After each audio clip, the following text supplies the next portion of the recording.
अस्सलाम वालेकुम, मैं डॉक्टर इकरा हामिद। आज जिस टॉपिक के बारे में मैं बात करूंगी वो है विटामिन ई। विटामिन ई क्या है और इसका क्या रोल है हमारी स्किन के लिए। जिस तरीके से अब सर्दियों का मौसम है तो हमारी स्किन जिस तरह बहुत ज़्यादा डल हो जाती है, फ्लेकी हो जाती है, ड्राइनेस की तरफ चली जाती है, तो विटामिन ई हमारी स्किन के लिए बहुत ज़्यादा एक बेनिफिशियल रोल प्ले करता है।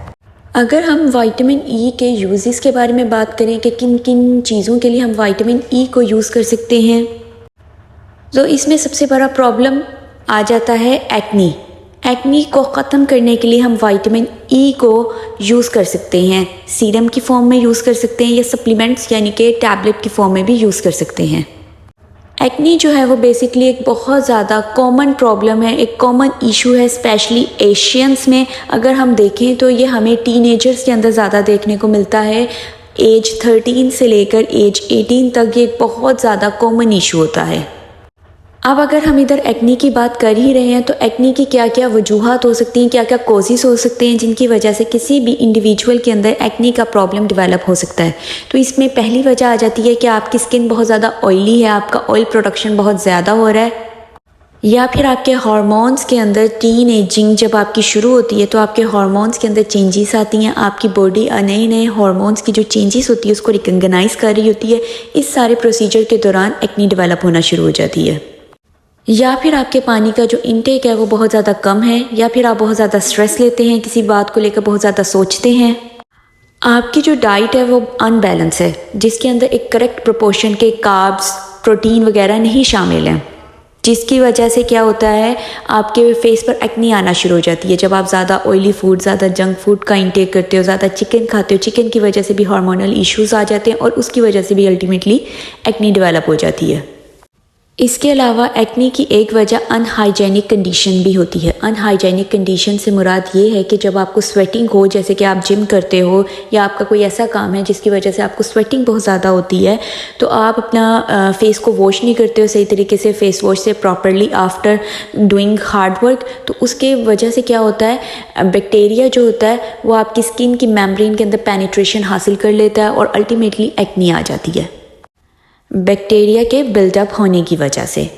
जब हम एक्नी को टाइमली ट्रीट नहीं करते, जब हमें दाने निकलते हैं, हम उनका वक्त पे इलाज नहीं करते, तो उसका नतीजा ये होता है कि वो आगे जो दानों के निशान होते हैं वो पिगमेंटेशन में कन्वर्ट होना शुरू हो जाते हैं। पिगमेंटेशन का मतलब ये है कि आपका दानों वाली जगह का जो स्किन कलर होता है वो आपके बाकी सारे स्किन के एरिया से डिफरेंट होता है, ज़्यादा डार्क होता है।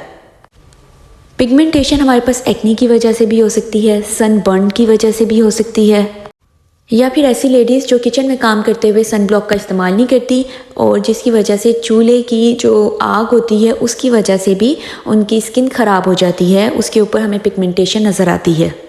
इसके अलावा पिगमेंटेशन हार्मोनल चेंजेस की वजह से भी आ सकती है, पीसीओएस के अंदर आ सकती है। इसके अलावा पिगमेंटेशन मेडिसिन के यूज़ से भी आ सकती है कि कोई ऐसी मेडिसिन आपने यूज़ की है जिसका साइड इफ़ेक्ट ये हुआ है कि आपके फेस के ऊपर जो आपका स्किन कलर है वो डार्कर हो गया है स्पेसिफिक एरिया से। तो इन सारी प्रॉब्लम्स को ख़त्म करने के लिए विटामिन ई जो है वो एक बहुत ज़्यादा बेनिफिशियल रोल प्ले करता है, एक्नी को ट्रीट करने में भी और पिगमेंटेशन को ट्रीट करने में भी। इसके अलावा विटामिन ई के अंदर एंटी इन्फ्लेमेटरी प्रॉपर्टीज़ भी होती हैं। एंटी इन्फ्लेमेटरी प्रॉपर्टीज़ से मुराद ये है कि जब आपको कोई दाना, कोई पिंपल निकलता है तो सबसे पहले रेडनेस आती है, तो उस रेडनेस, उस स्वेलिंग को ख़त्म करने के लिए भी विटामिन ई एक बेनिफिशियल रोल प्ले करता है। इसके अलावा विटामिन ई जो है उसके अंदर एंटीऑक्सीडेंट प्रॉपर्टीज़ भी होती हैं, मतलब कि जो हार्मफुल एजेंट्स आपकी स्किन मेम्ब्रेन के अंदर एंटर होकर आपकी मेम्ब्रेन को डिस्टर्ब कर रहे होते हैं, तो ये उसको ख़त्म करने के लिए, उन टॉक्सिक एजेंट्स को ख़त्म करने के लिए भी एक बेनिफिशियल रोल प्ले करता है। इसके अलावा हमारे इम्यून सिस्टम, हमारा जो क़ुव्वत मुदाफ़त होती है उसको इन्हांस करता है, उसको और ज़्यादा बूस्टअप करता है। इसके अलावा विटामिन ई जो है वो हमारे आरबीसीज यानी रेड ब्लड सेल्स जो होते हैं, हमारे खून बनाने वाले सेल्स की फॉर्मेशन को भी इंक्रीज़ करता है।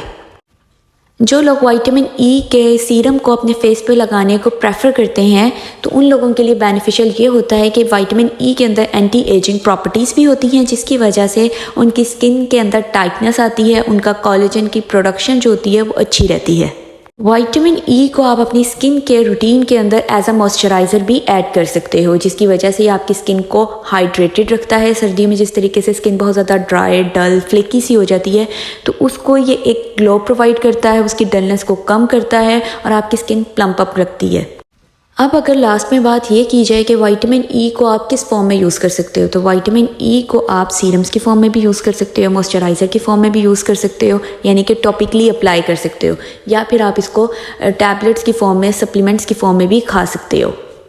मैं उम्मीद करती हूँ मेरी आज की ये वीडियो आपके लिए इन्फॉर्मेटिव होगी। मज़ीद इन्फॉर्मेशन हासिल करने के लिए मेरे चैनल को सब्सक्राइब करें। तब तक अपना ख्याल रखें। अल्लाह हाफिज़।